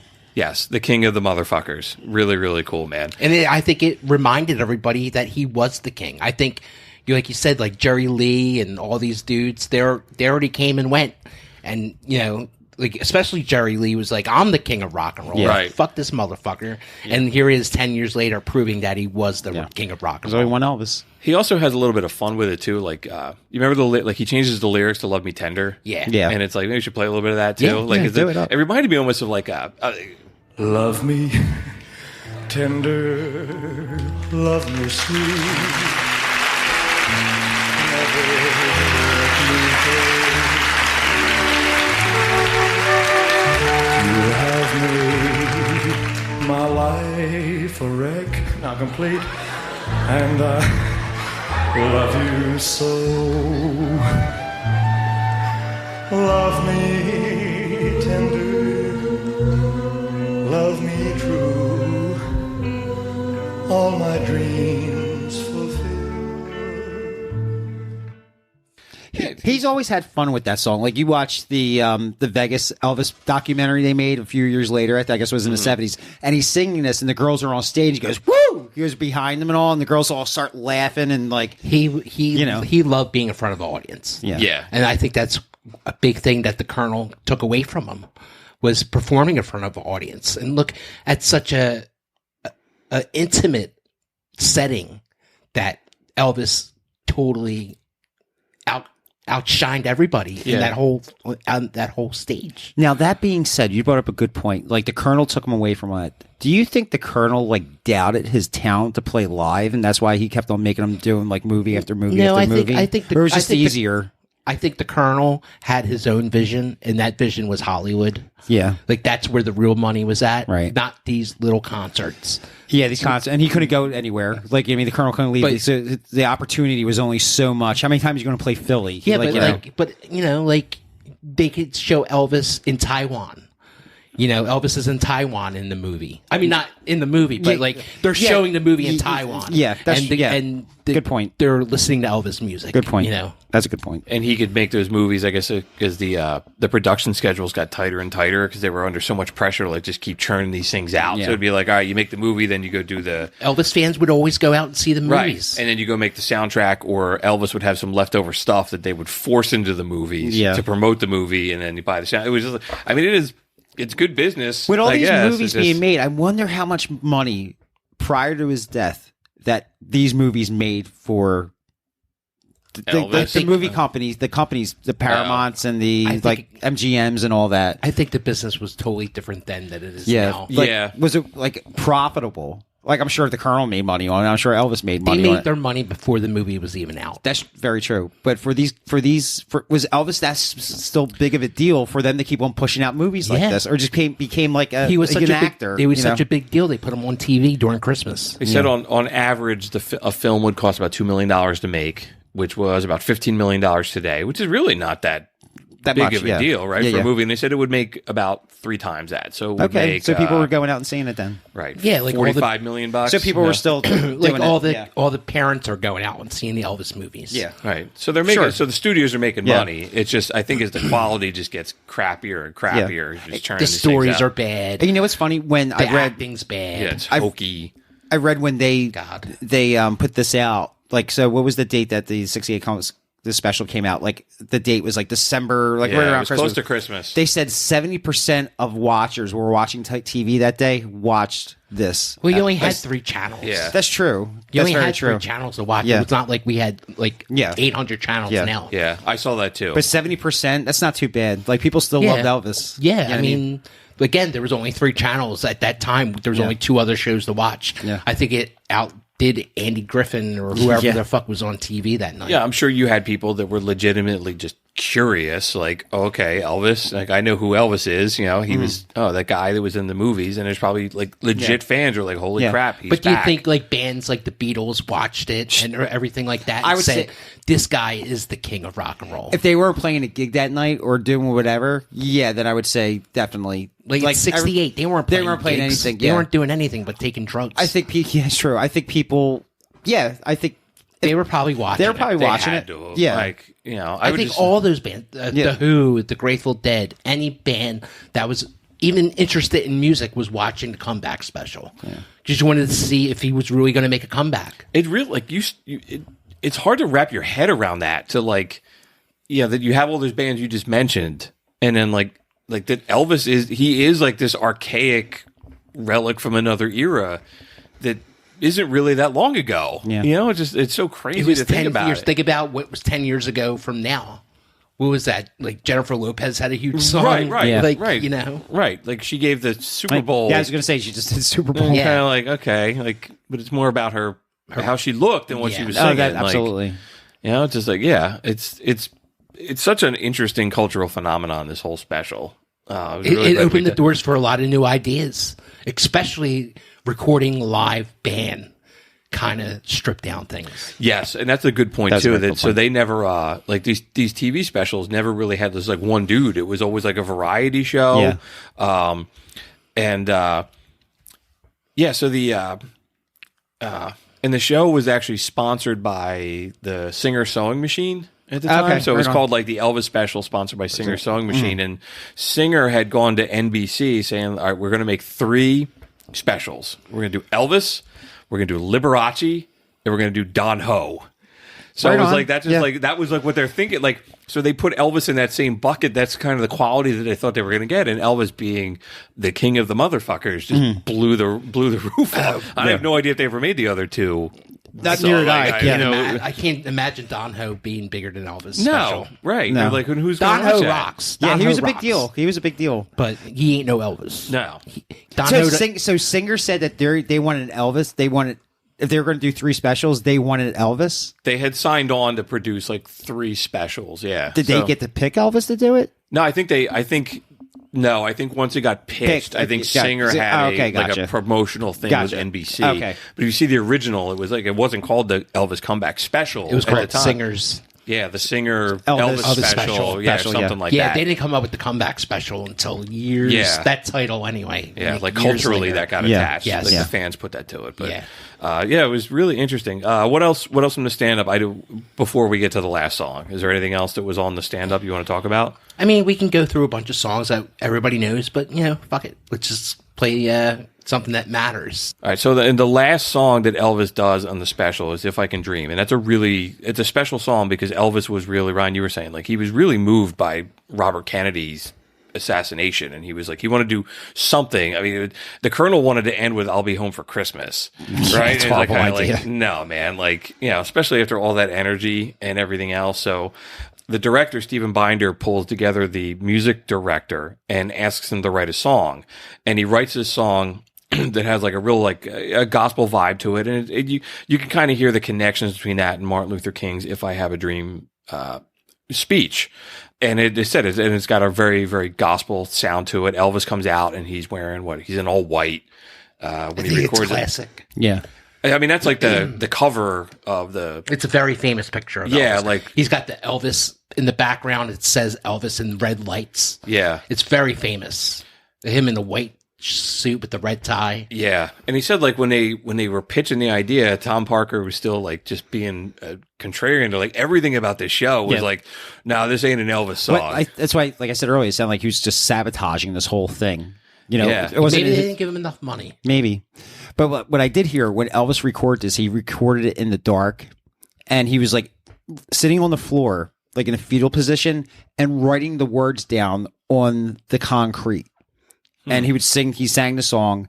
I read this in Rolling Stone, and he wrote all the words down on the concrete, and he sang the song, pretty much like just with the light on the words.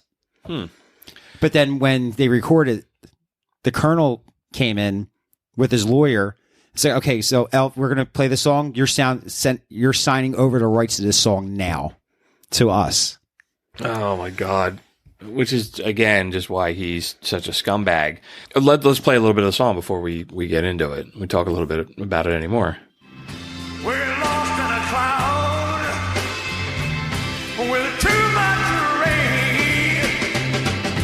We're trapped in a world that's troubled with pain. But as long as a man has the strength to dream, he can redeem his soul and fly.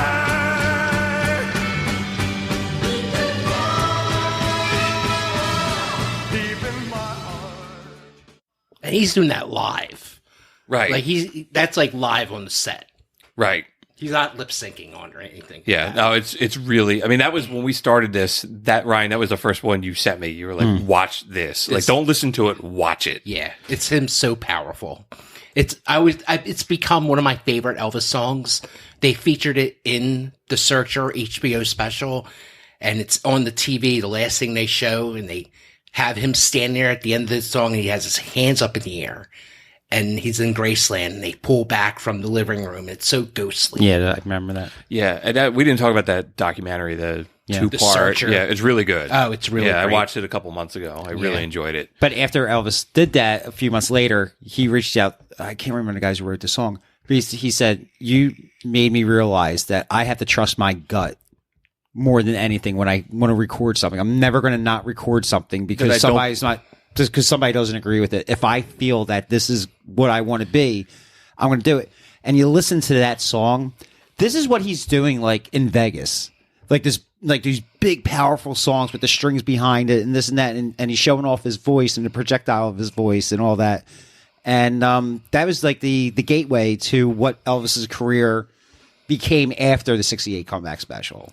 Elvis just took off after that. Yeah. Like he wanted to be, instead of being on everybody's TV and movie screen, he wanted to be in front of them and performing. And that's what he did best. Yeah. Like fuck those movies. Yeah. You know, the best thing that he did was perform. And that's his Vegas shows were unbelievable, you know, up until he started getting big and phoning it in. Yeah. You know, and that's when it started getting Like physically big. he, like, no, not like, he right, was like getting not- physically big, Yeah. and he started phoning in the shows, like meaning like he didn't give a fuck anymore. Yeah. Yeah. But Elvis did like, you know, one year, dude, he did like 340 shows. Oh, in he one worked year. hard. He worked his hard. ass off, man. Yeah. Kind Yeah. of probably worked him to death. It was Yeah, really absolutely, a totally. big part of He it. was Totally in worked him he was down. in between shows when he died. Yeah. They were in a break, a He was little getting, break. it was like the next day he was going back out on Leaving the the road. fruits. Yeah. He, so the comeback special came out.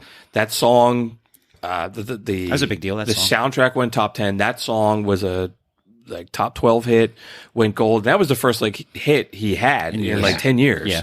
And he was back. And then they said within a week he was back making movies, or a week Yeah. or a month Yeah. or whatever. That's crap. Imagine yeah. if he like just stayed that way, like that version of Elvis. Yeah. You know, Like And he then came to he- the realization, like, I got to get away from all this. I got to get back to. I think he was scared to start something new. Yeah. Like I'm nothing without these movies, and I'm nothing without the Colonel. Yeah, I was gonna say like the Colonel's almost like Dumbo's magic feather. Like Yeah. it's like this codependent relationship. Kinda like that he needs brainwashed him. him. Yeah, Totally yeah. brainwashed him. Didn't know that he he had Stockholm syndrome. He didn't know that what he could do without him. And he so then the next year he gets the residency in Vegas, and that becomes like the third act of his career with it. Yeah. And it's like it's like that song with the crooner with the I heard the strings. I heard the Vegas show blew whatever we thought rock and roll from the '68 special, blows it away. See, I Like, have to watch it because in my mind that's like the cartoonish No, Elvis. when right? Elvis was in Vegas, the suits and everything. those first couple years in Really? Vegas, I'll have Yeah. to watch it. 'cause holy that's- shit, Yeah, he dude. comes out and nails it. I'll have to watch some Every of the night. stuff. Every night he came out and fucking nails it. It was just him doing it over billions and billions of times that got old to him, and that's what the joke became. Elvis in Vegas, he was playing free gigs for the Colonel because the Colonel owed the gambling money. money.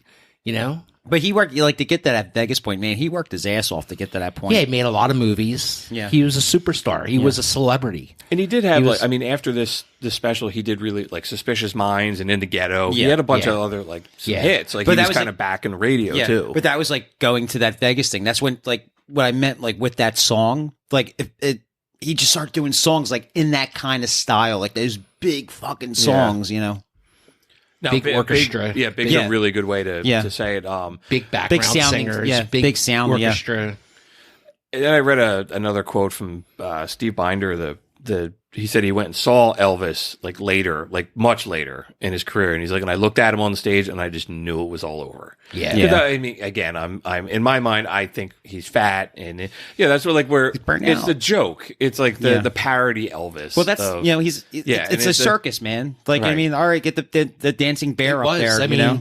it was. They had to announce Elvis has left the building. Right. That's how chaotic his shows were. Yeah.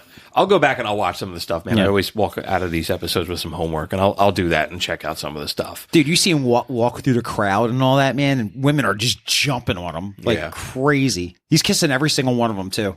Yeah, and then I guess it's just kind of the drugs and his marriage fell apart, and the Colonel, and just work. Right, the Not pressure having, on not him. having hits. Yeah, And just doing it just drugs. crushed him. Every day, just a mountain full of drugs. Yeah, Everybody forgets that. Oh, no, he died a drug addict. yeah, Yeah. He didn't have a heart attack. He didn't die with taking a poop.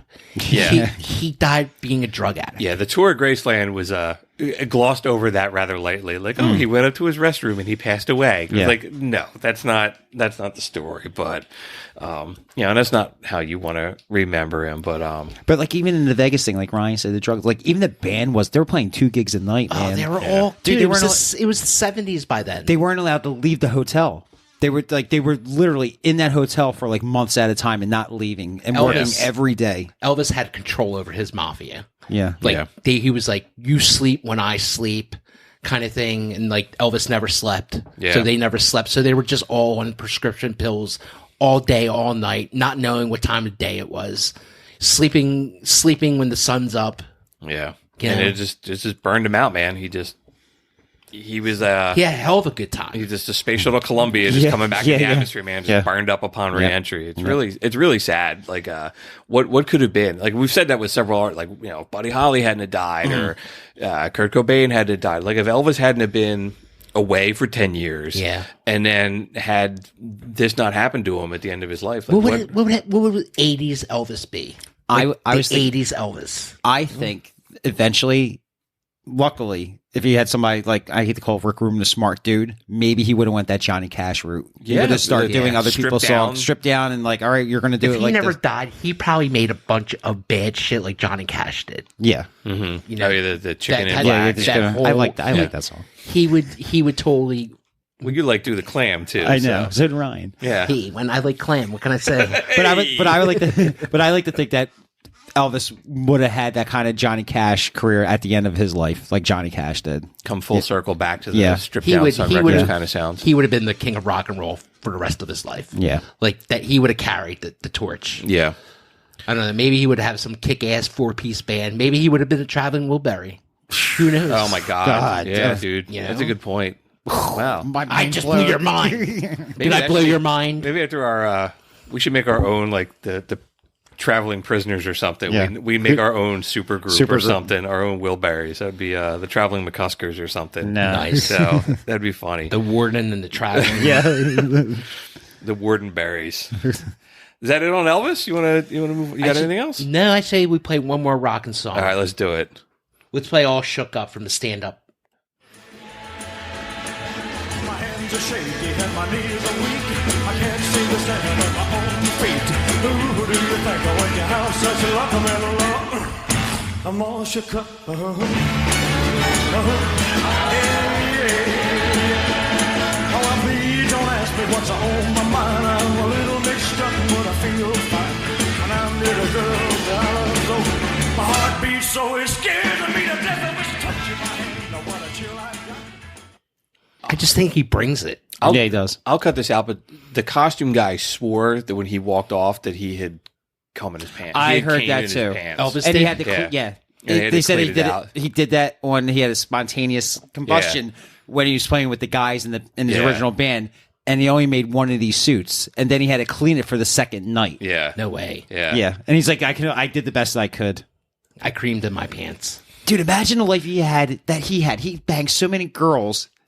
Like the only thing that can get him off was him fucking rocking. I don't out. know. Rock and roll. All Yeah. right, maybe we leave this in because I was kind of like, all right, that's kind of disrespectful. Who the fuck knows if that's maybe true? that was like the most satisfaction that he's had because he had every woman in the world by then. Yeah. He was like, "Yo, I'm again once the king of rock and roll." You know what better feeling could that be? All right. Let's leave it there, man. I got some. I had some notes on like after he died and Tom Parker, and I was like, let's just go out on a good note. Well, man. I like what you said earlier, just to set up how big of a piece of shit Tom Parker was. Why don't you talk one more time? All right. So shitbag of the week. Why don't you talk? Right, why don't you talk about Elvis's funeral? All right. So they said immediately after Elvis died, the first thing Tom Parker does, like somebody calls him and is like, "What are you going to do, man? Elvis has died." He's like, "Nothing. I'm going to keep managing Elvis. Like it doesn't matter whether he's alive or not." So the first thing he does is he goes to New York City and he meets with the record label and he meets with the merchandising people and he's like, "Dude, you got to start stocking up because everyone's going to want Elvis stuff now, man. This is going to be great. We're going to make so much fucking money." And then he goes to Elvis's funeral and he shows up in a Hawaiian shirt, a baseball hat, and a cigar. And he doesn't go anywhere near the casket. But he does pull Elvis's dad aside, who's mourning and everything, and convinces him to sign over the rights to his estate. He probably said like, "Hey, listen, this is all over. So you're going to be in the poorhouse. Right. You're going to be in the poorhouse." And Elvis owed more money than he had. Right. I'm sure he'll say. Right. His dad's name was Vernon. He was like, "Vernon, you don't want to burden all this stuff, man. I'll take care of it. Yeah, all." just sign it all over for this. And you can look up like I think like at some point the federal government got involved and like sued him. Yeah, and Vernon wasn't a smart dude either. To be honest with you, he was a piece of shit too. Yeah, he was. His dad. Yeah, they had a weird relationship too. He was a womanizer and all this shit. But the hammer kind of fell on Tom Parker. And they said when he died, he was only worth like $1 million. Like compared, like only $1 million. But compared to what he made, he owed more money. Yeah, I'm gambling sure, debts and I'm sure.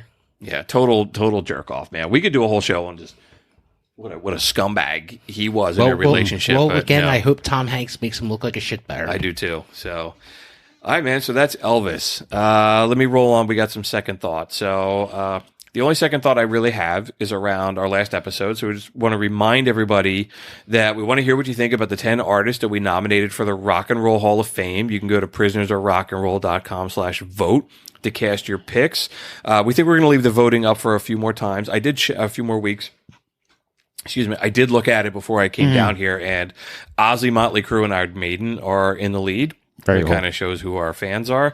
It is pretty cool, man. Because we have as many votes as we have listens for the show. So everybody who's listening has been voting, which is pretty cool. So, and it just hasn't been me in there like voting over and over and over again. That's cool. So that's cool, man. Yeah, really cool, man. Really cool that everyone's supporting us. Thanks to everyone who's been voting so far. A couple of our podcast friends have taken the time to shout out by sharing the link with their listeners. The Imbalanced History of Rock and Roll, the It's Rockin' Radio podcast out of Chicago, and the Sutlusting Bruce podcast all shared it. So it was pretty cool, man. There people are asking their fans to jump on. Pantheon too was sharing it. Music news. I got two things. I guess I got three things. First one. So the music industry continues to react to Russia. So first, Live Nation Entertainment announced that the citizens of Russia will no longer be able to pay their shitty, quote, convenience fees because the company has stopped all business there. So that came after like Green Day, Franz Ferdinand, Slipknot, Iron Maiden, and My Chemical Romance all suspended their concerts. The New York Metropolitan Opera announced it will no longer have any musicians that support Vladimir Putin or are supported by Vladimir Putin on their show. The three big record labels, Warner Music, Universal, and Sony, have all suspended operations. And here's the last one. Spotify suspended all 1.5 million premium accounts in Russia and closed its office.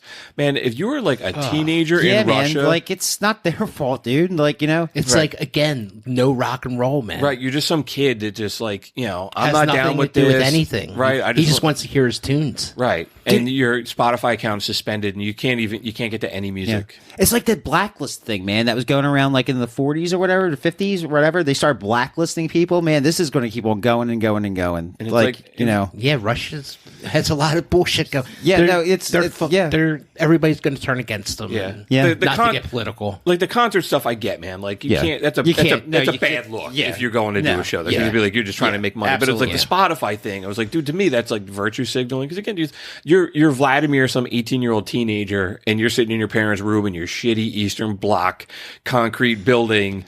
Yeah, you want to listen to some rock and roll, yeah. and you don't have that escape. I feel bad, I feel bad for for those them kids. too. I do too. Dude, at the same time, but their economy's in the toilet. They're using this as an escape to say, like, well, like the rugal's worth like less than like three, like it's like pennies, like negative pennies. So this is their way of saying, like, well, they can't afford to pay us, so we're just going to come out and say, like, oh, well, we're going to take all of our money out of there. You know, not to get political. I feel bad business. I feel bad for the young rockers. Absolutely. I feel bad for searchers of music. Yeah. There's a lot of them out there like us, you know, that use music as an escape. I didn't even think of that, man. Yeah. Our potential audience has been cut off from. But you always heard you heard stories, man. Like in the early '90s, late '80s, people like there was like a black market for CD. I think Henry Rollins just talked about this. Like there's always like a black market for like punk albums in Russia and stuff, and because you couldn't buy this stuff anywhere. Like countries in the Middle East that are like all oppressed, and people would be listening to like Ramones albums in their basement because they were going to get killed if they get caught and shit like that. It's unreal. How could you even imagine a life like that? Yeah, and there's always been like what's that Russian band Pussy Riot, the punk, the girls that have been like suck. they've been like arrested before, like just playing music. Yeah. You know? Yeah. Well, hopefully those guys get like a Napster thing going on, and they can start like They're going to start trading music that way. They're going to start bootlegging Beatle albums again. Yeah, bring it back. Yeah, They're gonna the Spotify thing really got me. They're going to bootleg. That doesn't Justin surprise Bieber. me though. It's all penny. It's all dollars and cents to Spotify. Yeah, you know. Yeah. Even the More than Metropolitan anything. Opera was like, all right, man, if you're somebody who supports Putin, okay, if you're Khrushchev banging your shoe on the table, but somebody that Putin supports, it was like, so if he says like, oh, I like this cellist, like the cellist isn't allowed to play there, I was kind of like, It I don't sucks know, for man, them. like Don't like me. yeah, it's the same. It's just that's the fucking people that like I'm gonna smash all the Russian dressing bottles in the supermarket.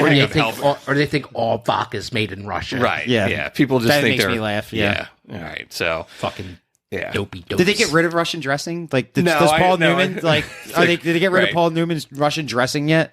All right, I got a weird story. So we're going to talk about Nicki Minaj's butt. So this is the type of content that our listeners come here for. So Nicki Minaj admitted that she received injections in her ass several years ago after Lil Wayne made a series of jokes about her backside. Lil Wayne, of course, discovered Nicki Minaj and signed her to his Young Money record label.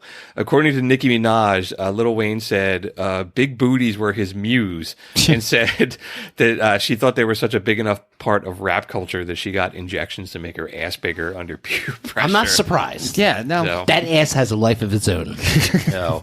So that's the stuff I research, man, to bring our listeners every week. And then I guess some breaking news was Dolly Parton today saying that she does not want to be considered to the Rock and Roll Hall of Fame because she said she's not worthy of it. That is so punk rock. Yeah. Like she's totally doing what we think. Yeah, like again, she's never recorded a rock and roll song. I get where she's coming from, but you guys said like, hey, now they'll probably put her in more, and she's like, oh, But if you like back away from anything, I think that would be like frowned upon. Like, oh, who is she to turn us down? Yeah, I think with her, it's going to make everybody love her more. Yeah, I think- Oh, I do. Yeah. I was like, I wasn't surprised. No, that is, no, I'm not surprised that's at all. the move. That's the Dolly move. Like to turn down the Hall of She's a Fame. class act. That's some punk rock shit, dude. Yeah. I don't look at it as an insult to the Rock and Roll of Fame. I just think that she doesn't think that she's worthy of Well, being. she showed them how stupid they are. Yeah. Like, you're going to put me in a Hall of Fame? That's just plain stupid. Yeah, she was like, I don't want to split the vote from other artists and stuff. Yes. Yeah, she did it with like grace and class. Yes. She wasn't Johnny Rotten saying, Yeah. you're a piss stain or whatever. So y'all just be a piss stain. I did not find any evidence of her ever hanging out with Lemmy from Motorhead, too. I did look. I didn't find anything. Lemmy so. didn't climb those hills. No. Give me a Jack and Coke. It's time for the electric chair. The electric chair is a segment we do every episode where we kill a song for being terrible. And we might get some hate mail for this one, man, but we decided this episode we're going to kill Never Gonna Give You Up by Rick Astley. I do love this song secretly. Not secretly, I'm very verbal about it. Yeah, this is a guilty pleasure for me, and I got the fucking video playing as he's like dancing. I'm just tired of the memes and the jokes, and it's like every the millennials kind of adopted it, and the generation coming up, and I don't know. I saw Dave Grohl playing it on stage with him. I thought it was super cool that he played with them. That he got to sing it. It was just like, all right, it's finally Foo Fighters worth. Yeah, like like the Foo Fighters are covering it, and it was like the Muppets did something. Yeah. There was like a joke with like Beaker doing it. I don't know, man. The song's been around for 30-something years, so come on. It's done. It's over. Let's have a new joke in it. Yeah, let's have a new joke. The joke of like, oh, click on this video to see something, and then this will come up. Yeah. Right, oh, you've been Rick rolled, and it's just kind of like it's been 30 years. Prisoners of Rock and Roll, we just Rick rolled. Well, we're gonna give you up. We sentence you to death. Rakasha. Gonna pick you up, I'm gonna let you down. Boom goes the dynamite. So that'll do it for episode 37, man. Thanks to everybody who's been listening to us, whether you've been with us from the beginning or you recently discovered the show. We love you guys. And we'd love it even more if you took a moment to tell somebody about us or leave a review on your favorite podcast platform or check us out on social media. We're on Twitter. We're on Facebook. We post stuff about music all the time. We love hearing what everybody has to say. You can also find us at prisonersofrockandroll.com, or you can email us at prisonersofrockandroll@gmail.com. We only played 30-second clips of songs on the comeback special, but dude, go and check out the whole thing, man. You either listen to it or go rent. You can rent the full thing. It's on Amazon Prime. It's on Apple TV. And if you're in Philadelphia, stop by our home base at McCusker's Tavern at 17th and Shunk Streets. Actually, Ryan and Doug, your band is playing there soon, right? Sure.